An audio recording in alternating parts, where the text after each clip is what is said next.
On the day of my husband's friend's wedding, when I woke up in the morning, my husband was already gone. In the afternoon, I realized a shocking truth. His suit and wedding gift money were left in his room. I searched the room and came to understand the wedding was a lie. When I called him, he said, I'm in the middle of the ceremony. Don't call me. to start off with such a lie, he's got some nerve. Is that so? That must be tough. You forgot your suit and the gift money, though. There was no reply from the other end of the phone, just the sound of him catching his breath. I followed up with something to really hit home. My name is Lily Anderson. I'm a 27-year-old office worker. I met my husband, Jake, at the same company. We were both top salespeople in the sales department since we joined the company at the same time. But 3 years into our marriage, our relationship has been strained.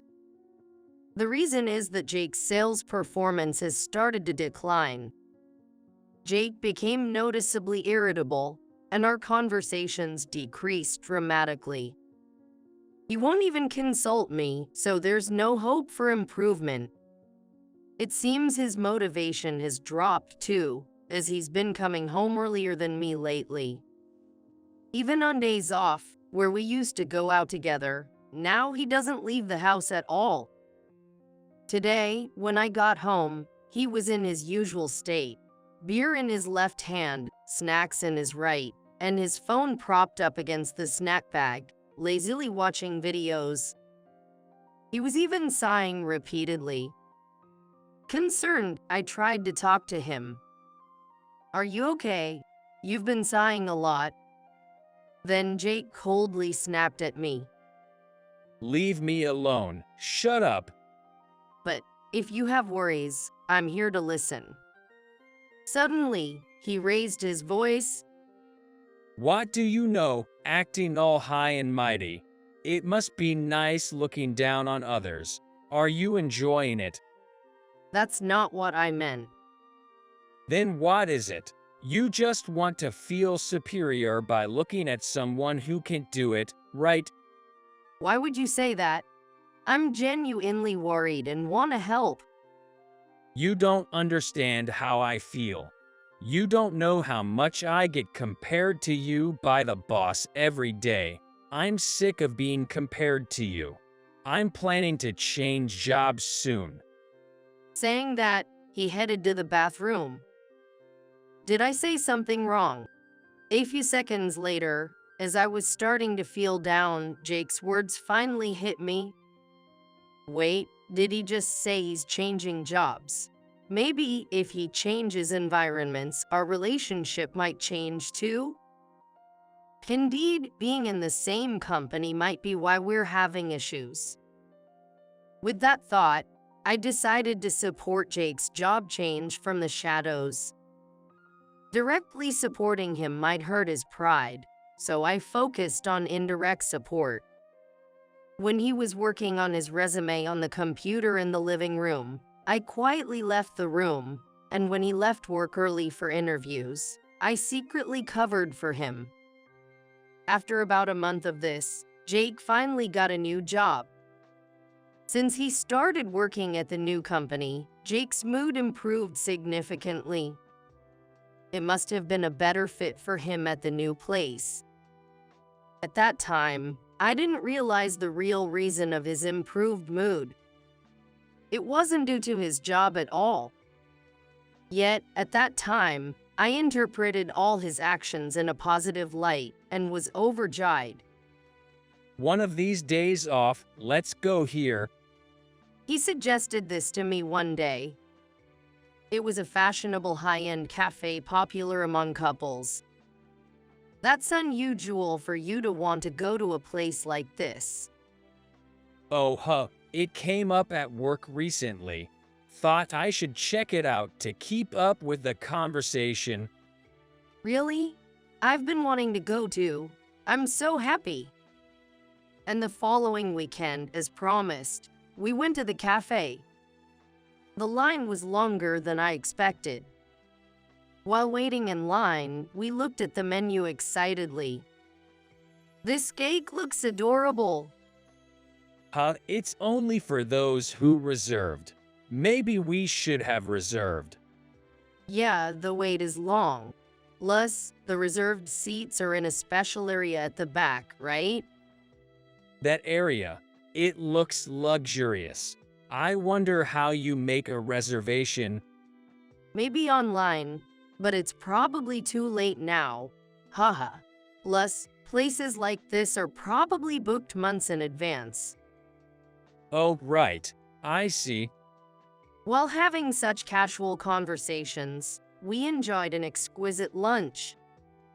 On the way back, Jake called out to a couple who appeared to be strangers coming from the opposite direction. Ryan. Hey, if it isn't Jake. It seemed like they were friends of Jake from his school days. They mentioned they were returning from a wedding consultation counter, preparing for their wedding. It's a shotgun wedding, so we're rushing the preparations. Really? Congratulations. Internally, I thought, a child, that would be nice. Once Jake's work settles down, maybe it's time for us to start thinking about it too. As I listened to their conversation, it was the following week. Remember meeting my friend the other day? Yes. I've been invited to their wedding. Oh? When is it? In 3 months. I see. You'll need to prepare a suit and a wedding gift then. Yeah, right. Could you handle that? Why is he dumping the preparations on me? Though I was somewhat resentful, I can't let Jake's negligence ruin the wedding. I restrained myself and made sure everything was prepared properly. Before we knew it, 3 months had passed, and it was the day of his friend's wedding. When I woke up, Jake was already gone. Normally, I might wake up to the sounds he makes, but he must have left very quietly this time. I hadn't noticed at all. When I looked at the clock, it was just before 10 a.m.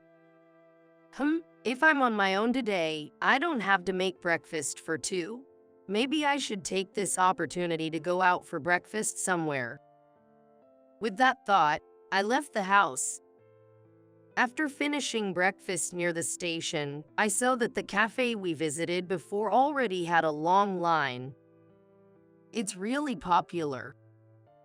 As I walked, thinking this, I suddenly saw a familiar scene. What? It was Jake's friends, the couple, coming out of the wedding consultation counter.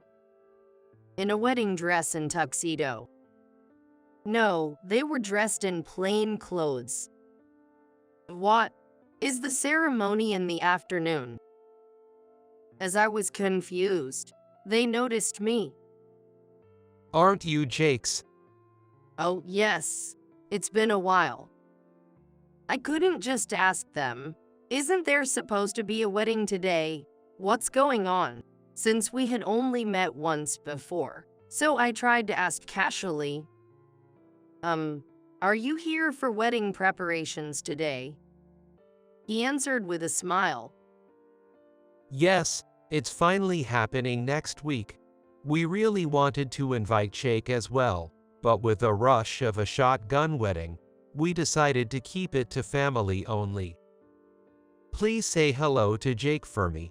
Let's go out for a meal, the four of us, sometime. Though my mind was blank, I remember him saying something like that. I managed to smile as much as I could and left. What does this mean? It's not a wedding. Then where did Jake go? I hurried home and opened the door to Jake's room. What I saw was astonishing. The suit and wedding gift I had prepared were still there. Hence, I confirmed Jake had lied to me. But why? Why would he need to lie about something like this? Once I started doubting, I couldn't stop. I opened Jake's computer without hesitation. The password is probably the same as his phone. Thanks to Jake's laziness, I was able to unlock it easily. First, I opened the internet search history. This cafe. It was the reservation page for the cafe we had passed earlier, the one we visited 3 months ago as a couple. The reservation date was for today. The reservation was for 2. It's an affair, it must be an affair. But where's the proof? Who is the woman he's with? I searched the computer thoroughly and found the icon for the messaging app.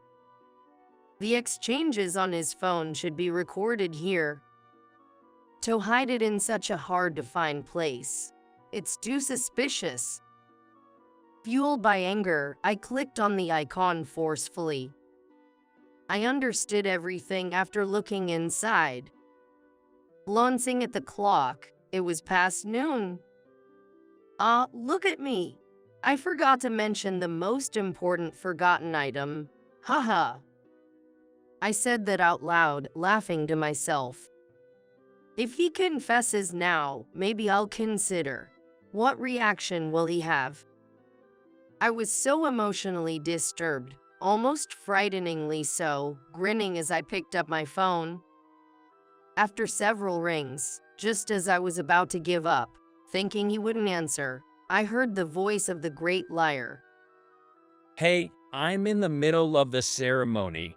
Don't call me. To start off with such a lie, he's got some nerve. Can he still stick to his lies now? That's what I thought before responding. Oh, is that so? That must be tough. You forgot your suit and the wedding gift, though. What exactly are you wearing to the ceremony, I wonder? Haha. There was no reply from the other end of the phone. The only sound was him catching his breath. But that wasn't all I heard. The familiar BGM of that cafe, creating a melancholy atmosphere, was audible. Well, in that case, I'll bring it over to you. Haha. What do you mean? Ignoring Jake's panic, I hung up and hurried to get ready. This was my second trip down this path today. That cafe, didn't I just pass by it earlier? Were they already inside at that time? I pondered this as I moved along. Ha ha ha, it's just too ridiculous. I'm starting to cry. I was supposed to be okay, I wanted to believe it was all a lie, but in moments like this, the body doesn't lie. I continued walking, wiping away my tears. Perfect timing. Just as I was about to reach the cafe, the door opened, and out came Jake and the other woman.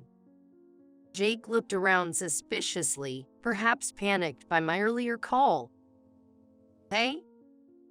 I ran up to him. Why are you here? He was clearly flustered. Didn't I tell you?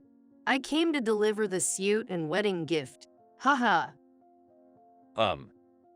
Well, the suit was heavy, so I left it behind. Looks like you didn't need it anyway. Haha. With that, I handed over the wedding gift envelope. What's this? Next to a visibly uncomfortable Jake, the other woman was already tearing up, trembling. I'm the one who wants to cry here, I thought as I shot them a cold glance. What's this? Jake looked inside the wedding gift envelope, then shouted as he threw its contents at me. Oh dear, all that effort for nothing. You shouldn't treat it so carelessly. I picked up the scattered papers one by one, reading them out loud. Let's see. The cafe you wanted to go to. I went to check it out with my wife. It seems like we should make a reservation, so I'll do that. Stop it. I dodged Jake's hand as he reached out to me and continued. I'm so happy. Thank you, Jake. Make sure to come up with a good excuse for your wife and find some time. No problem. If I say it's a friend's wedding, she won't suspect a thing. As I read up to there, Jake grabbed the papers and tore them to shreds. Oh dear, there goes the important evidence of your affair. Well, I have the data saved anyway. Haha. What are you talking about? It's not an affair. I was just having lunch with a colleague from work. That's right. It's not anything dubious. You can say that all you want. The fact that I saw this message history means I've seen all your past exchanges too, right? All those pictures, every single one of them, are in my possession. Those were a series of inappropriate pictures. They were not something one could scatter in public, as they were clear evidences of their affair. Well, as expected of the people involved. Just from my words alone, it was probably easy for them to guess what those were. Jake turned pale, the other woman blushed deeply. Please forgive me. Just get rid of those pictures. I'll delete them, so if you have any data, please delete it now. No way. They'll come in handy when I file for divorce for alimony. That, please, I beg you. Don't talk about divorce. Jake pleaded, his head nearly touching the ground. The long line extending from the cafe was now chuckling and whispering, watching the scene. Really, if you hadn't come up with such a grand lie about a wedding, you might not have been caught. That day, you just happened to meet that couple and came up with the idea, right? Such a shallow and foolish plan. Haha. It's a disrespectful lie even to your friends who were hoping to be a happy couple. Leaving behind those words, I walked away from Jake, who was kneeling in apology, and the other woman, who was sobbing next to him. Following through with my declaration, I divorced Jake. And of course, as I had also declared, I took the evidence photos of my ex-husband and the other woman's infidelity to a law firm, effectively using them to create a demand letter. I sent the completed demand letters to both my ex-husband and the other woman, claiming alimony of $35,000 and $13,000 respectively. Noticing I had made an extra copy, I also sent it to my ex-husband's company. It led to their immediate resignation. Effectively, they were fired. Having lost his job, Jake, my ex-husband, was forced to move back in with his parents and started visiting the job center. His assets had dwindled to the point where he couldn't afford the rent for our former apartment. My former in-laws, who came to apologize to me, expressed their dismay and mentioned that they would kick him out as soon as he found a job. As for the other woman, it turned out she wasn't serious about Jake and had been seeing him with the mindset of a sugar baby. Intending to profit from their relationship, she was furious and cut off all contact when faced with a hefty alimony bill. Since the alimony wasn't being paid to me and there was no response at all, I had my lawyer send a document to her home address stating that we would initiate legal action depending on her future response. Obtaining her address was easy by tracing the message history with Jake. She quickly replied, agreeing to pay the alimony in installments. I was utterly dismayed by her irresponsible behavior, only responding to the threat of legal action. Meanwhile, I used the alimony received from Jake and the other woman to move to a condominium closer to my work.